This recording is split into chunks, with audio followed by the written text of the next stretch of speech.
Hey, it's the Worth Playboy, And my Playboys Bunny. Welcome to our podcast. where we discuss pickup, game, relationships, and Sex. no man gets every girl. No. You know, I've got four best girlfriends. There are 5 of us in my best girlfriend group. And literally, all 5 of us have completely different tastes in men. None of us have overlapping tastes in men. Because not every guy is going to get every girl that he goes out with, no matter what kind of player he is, no matter what his level of game. And it's true. And I think it's because, like, online, blowouts aren't that interesting. Yeah. You know, approaching a girl, or she goes cold or goes. I mean, there's not much of a story there. So you're going to hear the good stuff. Sure. And also, I've noticed that, if we kind of put out a rule or put out some type of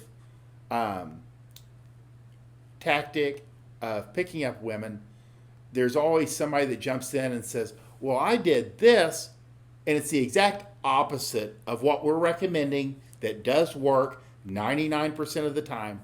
And this is where the exception proves the rule. So you're only hearing the successes. I mean, even they'll say, I did this one time and it worked, but it was that one time. Or he did it 99 times and it worked once. Yeah. I mean, game is pretty solidified. Yeah. It's pretty much, we know exactly what to do to attract and seduce women and what not to do to attract and seduce women. So even the biggest players will get disrespected by sluts who couldn't find a quality man to save their life. Sure. So there's usually like 2 groups of girls that are going to reject you. One, girls that you're not their type. Yeah. And the better you get at game, the faster you'll realize who these girls are. Mm-hmm. The more girls you've interacted with over time, you'll realize she's probably not going to like me.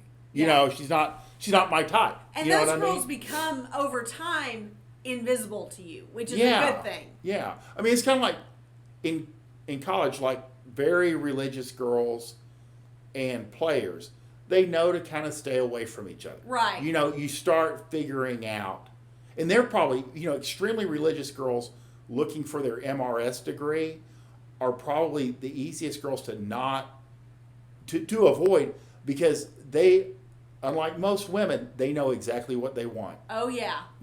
And it's not you, unless you're within their tiny realm. Yeah. But the girls, there's just a lot of girls that are angry, they're hurt, it's bad time. A lot of this is bad timing. Yeah. When a girl rejects you, it's that her boyfriend just came back on the scene. She's not risking anything.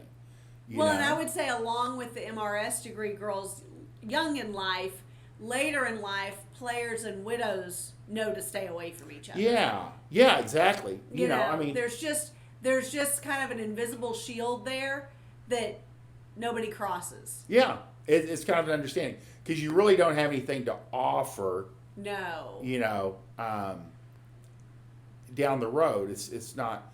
But you also, the more girls you interact with, you tend to be able to discern those that are going to do just fine. Exactly. And that's where these guys, I mean, over time, you get really good at hitting on the right girls. Yeah. Your radar gets better. And I think a lot of this is subconscious.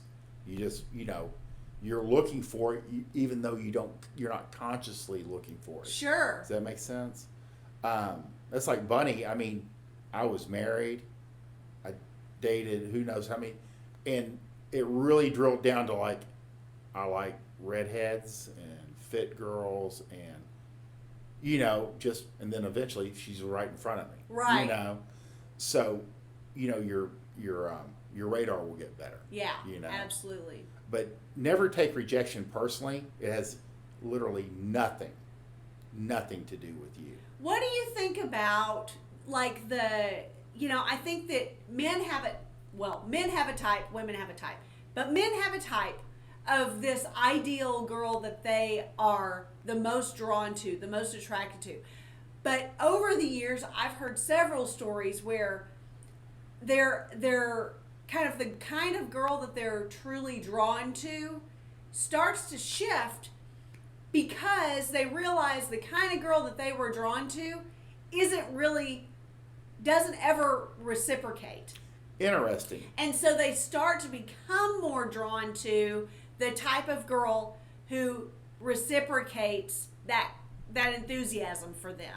I could see that because that would be smart. I mean, I would say a good example of this, and it circulates on Twitter a lot, is like the videos of the super innocent, Amish or, whatever girls who are like au naturel, they're youthful, they're young. Like there's no denying that they are attractive, lovely companions. However, they're not going to fuck on the first date. They're not going to, know what to do. They're not going to, so yes, every guy wants this innocent, lovely virgin, let's say, who just wants to be a wife and a mother and just the most gentle creature on the planet. But in reality, those girls are not reciprocating enthusiasm for the men because the men are aggressive. They expect sex. They expect you to know what to do. They expect you to trust them immediately.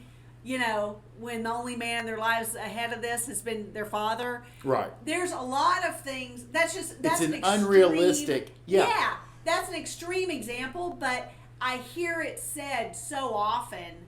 I mean, you even have a joke tweet about like, I just wanted a nice girl I could introduce to my mother, my mom. and all these sluts just ended up in my bed. It's like, I mean, but it happens in real life because I hear about it from clients too often where their what they're attracted to actually shifts a little bit based on what they're attracting. Do you think it? Well, yeah. Do you think it means their radar just starts getting better? Because I do see where you're coming from. I knew from an early age, because I never even thought about body count. Yeah. Until like I was in my late 40s or 50s and found out that people are concerned about it. You know what I mean? I mean, it never even crossed my mind.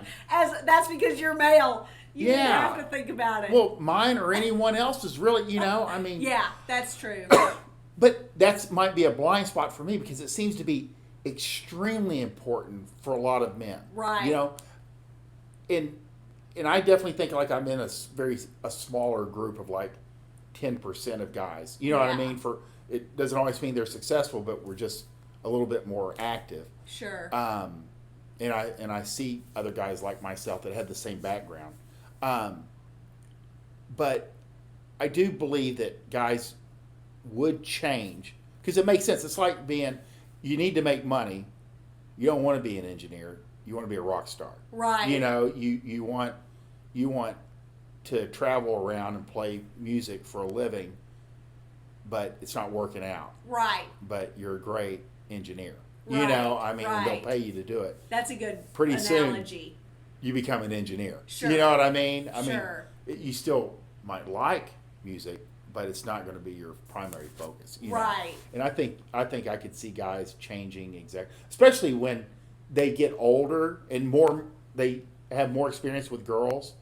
The ideal like Amish girl with no experience looks really good when you are starting. And if you're 18 or 19, I could see that. If they don't have a lot of experience, but once they go through college and they're banging everything that moves, and then they're out of college and they're like flying for business, and they look back and they're like, oh, that would have been a terrible idea. Right. I'm a horrible person. You can't put the degenerates with the straight girls. Right. They're two different worlds. Well, just like the personal training male client that we have, who he was quite the player in high school and college, and it was all the cheerleaders, the girls who high were energy, super cute, like hot, however you want to describe them.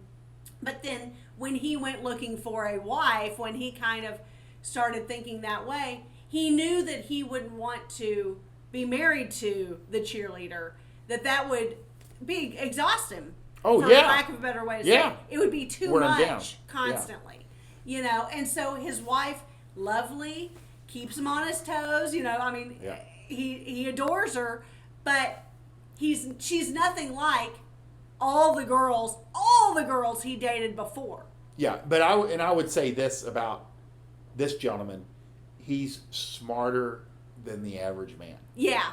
Because it's true. just even approaching it that way Yeah.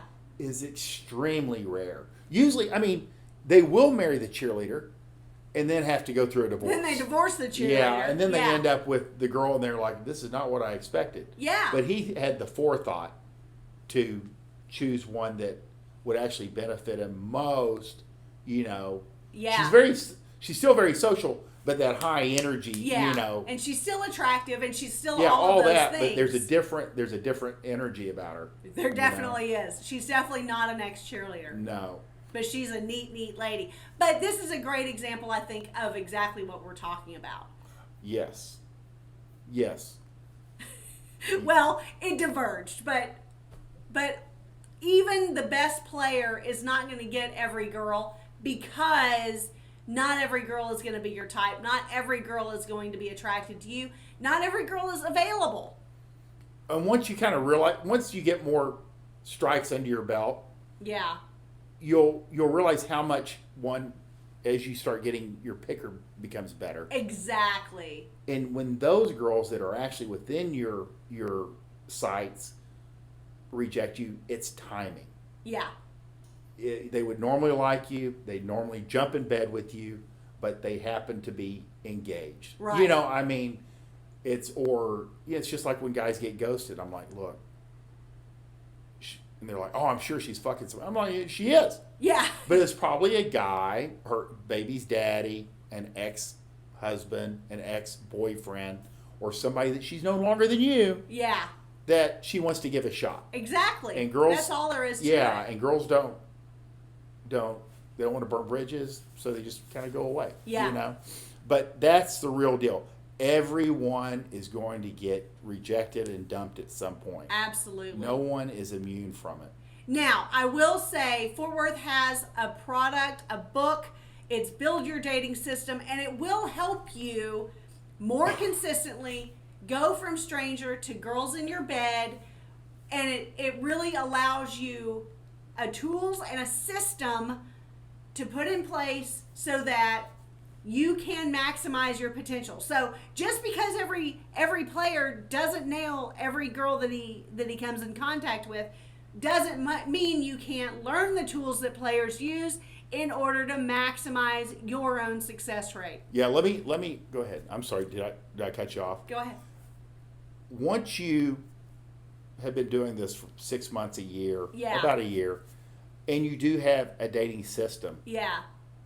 it's going to be more rare that you don't close on the first or second date than normal. Right. I mean, you do very quickly become very good at this because it's systemized. And you know? have to, it's an immersion thing too. Yeah, yeah. I mean, just the fact that you're listening to this means you're probably in that very small group of men that can pull this off. Yeah. You know? It's true. It's not, most guys aren't that interested in it, but you can get to where you'll cancel it before you go. It's like one of the players says, if you don't think you're going to fuck, cancel the date. Yeah. So you'll get good. Your picker will get good, and you'll have a system, and they'll be thrilled you closed them. I love it. I love it. If you like this podcast, please like, subscribe, share with your friends. We want you to win. Bye.